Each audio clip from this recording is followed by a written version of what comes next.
Y estamos en Entre Pausas, mientras disfrutan de esa pausa exquisita musical de Melodía Estéreo 93.5, seguimos conversando con nuestros invitados. Hoy en el estudio, Elisa Martínez. Tuve el honor de conocer a Elisa en esa formación como terapeuta sistémica en el Instituto Asgar. Y bueno, de verdad que me maravillé con el trabajo que haces de escritura terapéutica. Elisa tiene una enorme experiencia como docente, como profesora y como guía. Ha enseñado a escribir a mucha gente y en esa profundidad del escribir, pues definitivamente surgió la escritura terapéutica. Exactamente. ¿Cómo fue ese camino, No Elisa? sé si tú hiciste alguno de los cursos. No, tengo que hacerlo. ¿Qué tal? Bueno, bueno, como ya tú sabes, esa fue una experiencia que surgió de tantos años recorridos en el campo de la enseñanza universitaria. Siempre enseñé escritura. ¿Cuántos años has sido profesora? Mejor no te digo. Creo que tengo aproximadamente 30 años dando clases en la Universidad Católica. Bueno, directora de la Cátedra Sí. de Comunicación muchos años. Fui directora de la escuela muy joven, obviamente. Pero bueno, después ya me fui desprendiendo de lo que es la parte académica formal, propiamente dicha, estricta, porque siento que, o sea, empecé a sentir que la necesidad de lo humano y de el contacto personal con el alumno y de lo que uno puede dejar más allá de la cátedra es realmente lo que importa. Y bueno, en eso estoy. Y así descubrí la escritura terapéutica como necesidad de los jóvenes de comunicarse, de expresarse, de contar quiénes son a través de lo que ellos escriben, aunque ellos mismos a veces no estén conscientes. Tú tienes un trabajo bellísimo acerca del héroe. Claro, trabajo con El viaje del héroe, que es pues la propuesta de Joseph Campbell, que es pues tratar la vida desde el punto de partida cuando uno está pues en lo que hoy se puede llamar la zona de confort, o en lo que uno está sin que te haya pasado todavía absolutamente nada. Vamos a decir que en el ciclo completo de la vida se puede llamar la infancia, ¿ok? Y a partir de allí, pues cómo uno va recorriendo el camino hacia una meta final, que en definitiva es el final de tu vida, y cómo cada golpe, cada obstáculo, ¿verdad? obstáculo, cada punto de giro, como se llama cinematográficamente, es una oportunidad para reconocerte, salir de allí y regresar fortalecido al camino.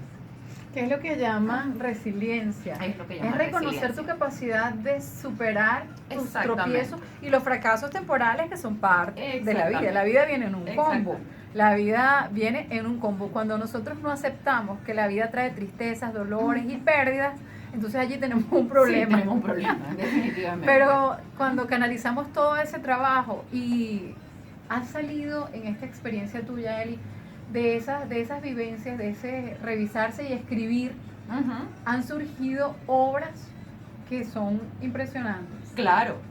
Cuando lo haces, digamos, en serio y quieres llegar un poco más lejos, pues puedes hacer cosas maravillosas. Yo hago este curso, el de escritura terapéutica, propiamente dicho, lo hago muy corto, que es el que tú has visto que yo he hecho en 3 actos, que lo suelo hacer en 3 clases. Que simplemente es como el viaje de tu vida a través de los 3 actos de la vida que llamo yo, pues el aprender, el hacer y el ser. Y luego hay personas que inclusive están interesadas en escribir sus propios libros para expresar sus conocimientos, porque son personas que también han trabajado en el tema del aprendizaje interior, y yo les hago a veces talleres mucho más complejos que duran 6 sesiones, donde profundizamos muchísimo más y donde entonces también tocamos ya la parte, digamos, del escribir bonito, porque en la escritura terapéutica cuando arrancamos no tienes que escribir bonito, tienes que escribir sincero. Para escribir. Oye, qué bueno. Elisa. Ajá, dijiste algo ahorita muy interesante. ¿Qué era rescatar el diario? Sí, rescatar el diario, porque, bueno, no sé si todo el mundo, pero muchos de nosotros teníamos mucha confianza en el diario. Absolutamente. Y le escribíamos al diario. Le escribíamos al diario cosas insospechadas que solamente salía el diario. Claro. Entonces, eso de rescatar el diario es maravilloso. Si alguien conserva un diario de su infancia o de su adolescencia, de su juventud, bueno, es un tesoro que lo agarre y lo vuelva a leer. Eso es un tesoro, leerlo desde quién es hoy. Claro. Y también retomar, escribir tu diario. todos los días.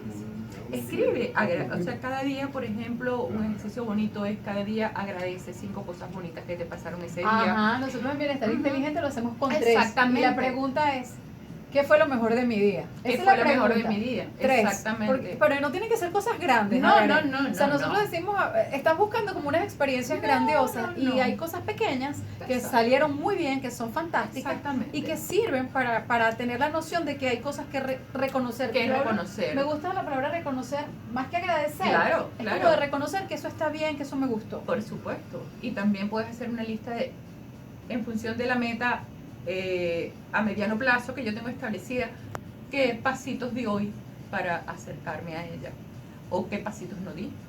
Y si no los di, pues también es el momento como de reflexionar, bueno, ¿por qué no los pude dar? ¿Qué me pasó que me tiene todavía trancada en ese Bueno, y tú viaje? sabes que nos pasa mucho, y creo que la escritura terapéutica, por lo menos ha sido uno de mis caminos, nos pasa mucho que es muy fácil querer apoyar y ayudar a los demás, Y pero muy difícil nos con uno. cuesta con nosotros. Entonces Así es. nosotros somos muy amables, pero no sabemos amarnos Eso es así. porque es un poco complicado. Y creo que pasa incluso porque no nos conocemos. La escritura terapéutica nos permite conocernos más, ¿verdad? Absolutamente. La escritura terapéutica te permite conocerte a profundidad, porque allí, pues mira, trabajamos con arquetipos, que es bien interesante conocer qué arquetipos tienes dominantes y además entender que esos arquetipos... ¿Arquetipos como cuáles? Bueno, arquetipos como por ejemplo, tengo demasiado empoderado el arquetipo de la madre, de una Deméter, lo representamos en las diosas griegas, ¿verdad? Para verlo como más fácil. Y resulta que ese poder maternal en que yo solamente quiero enfocarme a mis hijos y si tengo nietos a mis nietos y yo no soy capaz sino de ver eso en mi vida, me puede estar cerrando otra cantidad de caminos. Por ejemplo, las madres que cuando sus hijos se van de casa se quedan enganchadas en Claro. eso y sienten que ya no tienen razón para vivir porque toda la vida la habían dedicado Y a esos hijos. necesitabas algo como Exacto. Diana, Artemisa, Total. Afrodita. Entonces es el momento de decir qué arquetipo necesito, Ok. cómo yo puedo canalizar. Si mi arquetipo fundamental es la madre nutridora, ¿qué puedo hacer? Pues yo puedo hacer esto, yo puedo aprender a hacer terapia, yo puedo aprender a cuidar enfermos, yo puedo hacer un trabajo social. Claro, y enfocar esa Exacto, vocación de y cuidar a los enfocas demás. esa vocación de cuidar, de necesitar a veces, porque a veces es necesitar ser necesitada.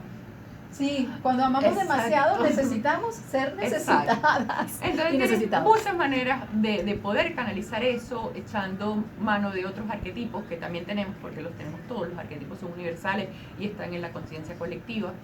Entonces, ¿cómo podemos echar mano de eso para buscar apoyo cuando necesitamos reconocer que ese arquetipo lo tenemos muy en sombra, muy en la parte oscura y nos estamos dominando demasiado por él? Y es escribir, amores, escribir con el corazón abierto. Exacto. Escribir no es bonito, es sincero. Exactamente. Si después quieres escribir bonito, bueno, aquí está Esa la es otra parte, especialista. esa es otra parte del...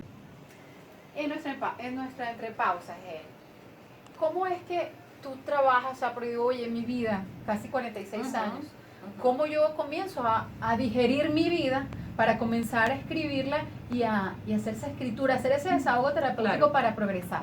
Claro, normalmente yo lo que pido son ejercicios concretos de ir al pasado, atravesando experiencias puntuales para que se te haga más fácil que tú entonces tener que ir al pasado y decir, bueno, voy a empezar a escribir mi vida desde que yo tenía 8 años. Bueno, ya eso se hace mucho más complicado y exige mucho más.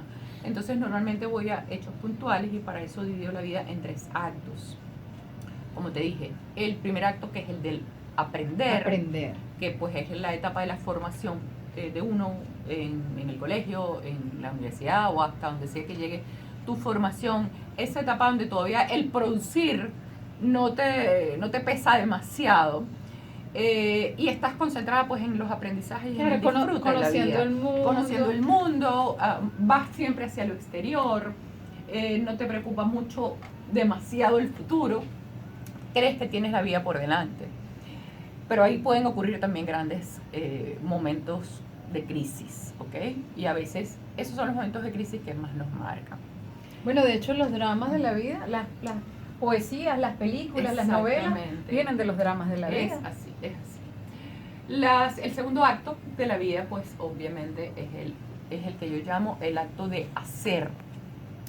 Y ese comienza cuando uno se gradúa, y ahí sí te das cuenta que tienes la vida por delante, pero que no te puedes quedar sentada esperando que pase, sino que tienes que salir a hacer cosas. Y en ese acto del hacer, que puede empezar a final de los 20 hasta los 50 años, 60 años, mientras uno todavía está preocupado por el tener, porque el hacer lamentablemente está muy relacionado para nosotros en nuestra cultura con el tener.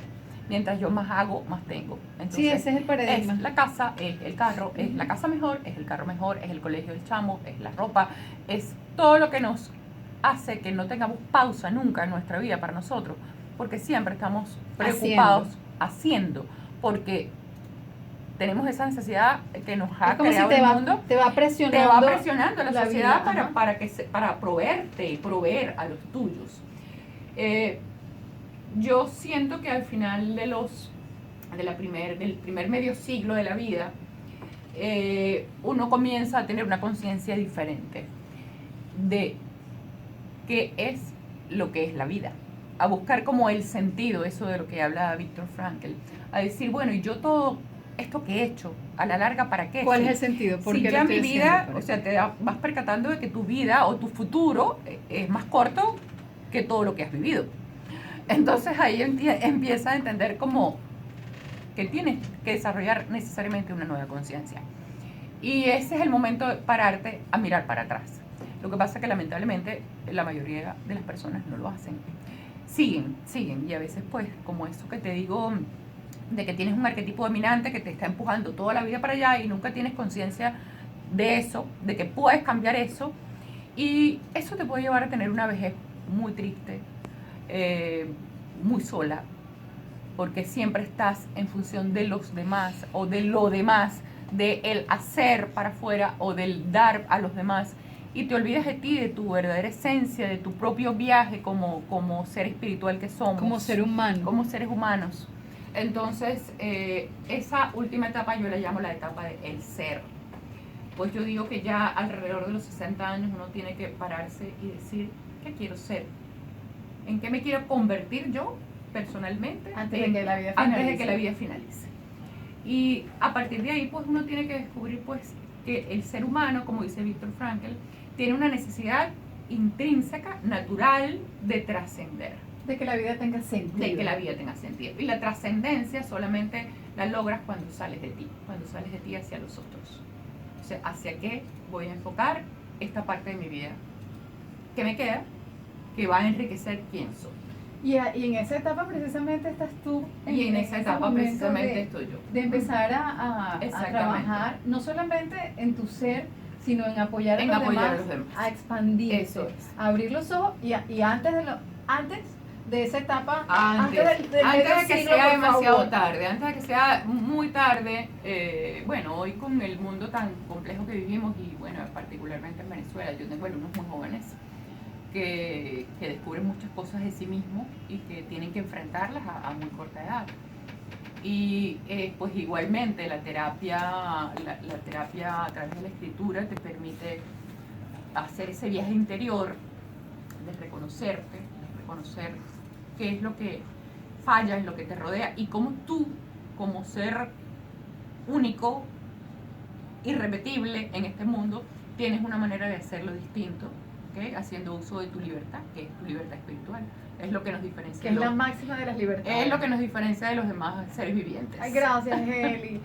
Recordé una frase del sabio Milarepa que decía, le decía, maestro, ¿cuál es el secreto de la vida y cuál es el secreto de la muerte? Y él decía, vivir sin arrepentimiento y morir sin arrepentimiento. Exactamente. Gracias por estar aquí. Gracias, Maribela. Y te espero por un taller. Sí, pronto.